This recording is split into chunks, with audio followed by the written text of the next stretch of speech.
Dito ka muna, Angel, habang di pa okay yung bahay mo. Bayad na rin to. If ever man magutom ka, may front desk naman. Tawag ka lang. Pasensya na ha kung pati ito pinoproblema mo pa. Yung best friend ko kasi si Kiara, hindi kasi siya nagre-reply sa akin eh. Siya lang yung taong maasahan ko pero hindi naman siya sumasagot. Wala ka bang mga kamag-anak? Ay, yung nanay mo? Nung college pa lang ako, patay na siya. Simula noon, ako na lang mag-isa sa buhay. Sinusuportahan ko na yung sarili ko. Pares pala tayo. Ulila sa mga magulang. Kaya siguro tayo pinagtagpo, ate. Para may kasama na tayo sa buhay.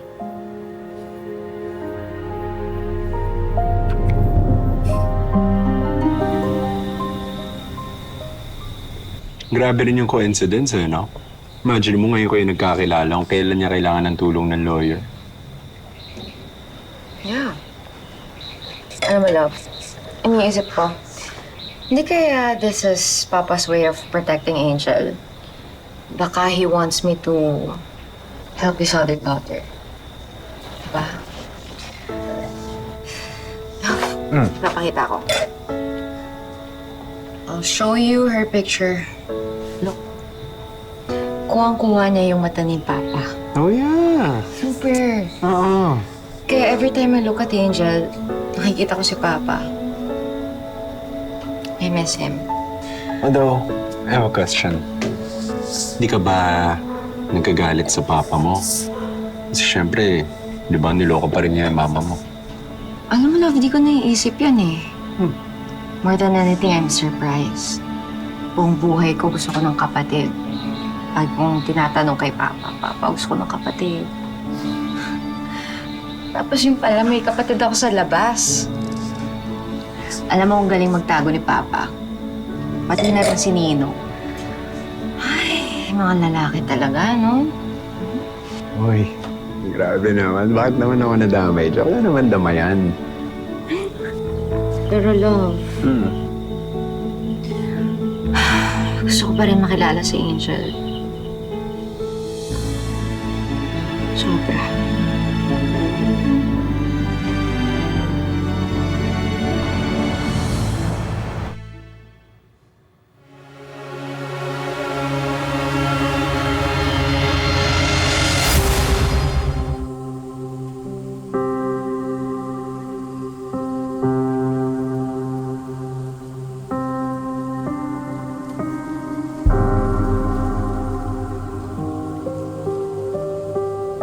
Ano ba?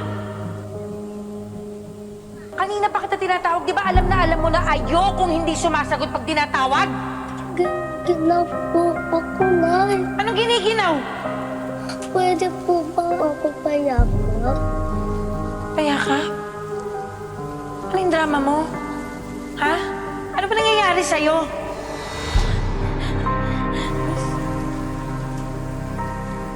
Sinat lang yan eh. Ang arte mo lang eh. Nag-iinarte ka lang, napapapansin ka lang eh. Oh, eto. Pumunta ka dun sa tindahan, ha? Ibili mo ako ng gin. Yung bilog lang kasi yung budget natin, di ba? Tapos pag may sukle, bumili ka ng gamot. Ha? Sige na! Nay!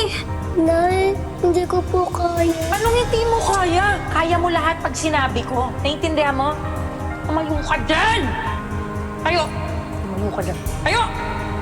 Punta ka dyan. Sige, magsinelas ka. Dali mo! Hindi mo ang tanga-tanga mo pa. Iniwanan mo yung pera. Iniwanan mo yung pera. Sige na!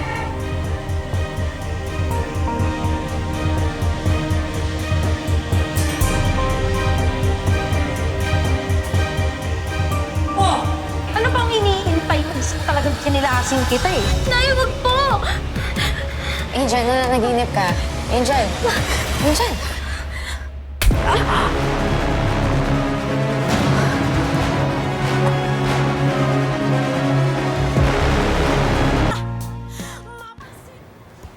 Ate, sorry. Ate, sorry. Hindi ko sinasadya. Okay lang. Ikaw ngayon naalala ko eh. Baka iba na yung panaginip mo. Dumaan lang ako para i-drop off tong mga stuff mo. Mamaya after work dadaan ulit ako. Mamaya mo ito ayusin na. Basta, pag may problema, tawagan mo lang ako. Hmm? Sige na, pahinga ka ulit. Baka kulang ka sa tulog. Okay, tulog ka na. Sorry nagising pa kita. Bakit ganyan ka makatingin sa akin? Sasampalin mo ba ako ulit? Hindi ate, naninibago lang kasi ako eh. Hindi ko akalain may gagawa nito sa akin.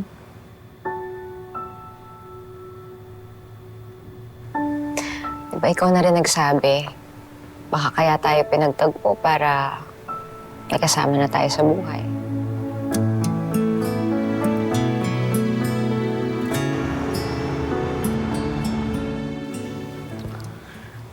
Alam mo, ngayon ko lang to na-feel, Kiara. Na meron akong kakampi. Na merong magtatanggol sa akin, may magmamahal sa akin. Kahit nga sa nanay ko, hindi ko to naramdaman eh. Sarap pala magkaroon ng pamilya. Ito siya, oh. Mukhang mabait yung Vanessa na yan. Hindi lang siya mabait, maganda at matalino. Alam mo ba, abogado siya. Abogado pala siya. Sana matulungan ka niya sa kaso mo. Tandaan mo, hindi ka pa absuelto sa pagpatay sa boyfriend mo. Ikaw pa rin ang suspect ng mga polis.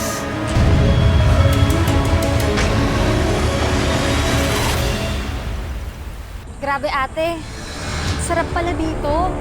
Tsaka busog na busog ako. Alam mo, paborito namin dito mag-asawa. Di ba, papakilala kita sa kanya? Agent demonyo ka, nandito ka lang pala? Mercedes? Dapat sa'yo, masulog sa impyerno! Mercedes? Huwag mo ko matawag-tawag na nanay. Pinatay mo ang anak ko! Wala po akong alam sa pinagbibintang niyo sa akin. Minahal ka ni Lucas. Tinanggap ka niya. Pero anong napala niya? Wala!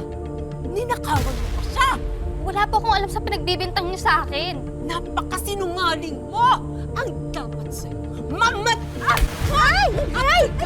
Sino ka ba, ha? Huwag ka nakikisaw-saw dito! Kahit magtulungan kayo dalawa, hindi ako natatakot! Ha? Ikaw? Dapat sa'yo, mamatay! Mamatay ka! Mamatay ka! Sinungaling ka! Dito na po ako sa bahay ni ate nagsistay. Layuan mo yung babaeng yan, Vanessa. Ang dami pa ng kontrabida sa buhay niya. Isama mo pa yung nanay ni Kuya Marco. Wala na tayong pag-uusapan. Sandali. Hindi na kita iwawawala! Tama na! Tama na! Masama talaga yung pakiramdam ko sa babae niya. Mukhang may gagawin hindi maganda eh. Mas gusto kong sa ibang bahay na lang siya tumira. Ikaw, may itchapuera ka. Tingin mo ba papayag ako? Magkakawatak-watak din ang banal-banalan nilang pamilya. Ano yan? Ba't kami ganyan? Sana nga tuluyan na sila maghiwalay ni ate. Kahit anong putak mo dyan, kasal sila ng ate mo. Sisiguraduhin ko na ibang pamilya na ang madadatnan niya.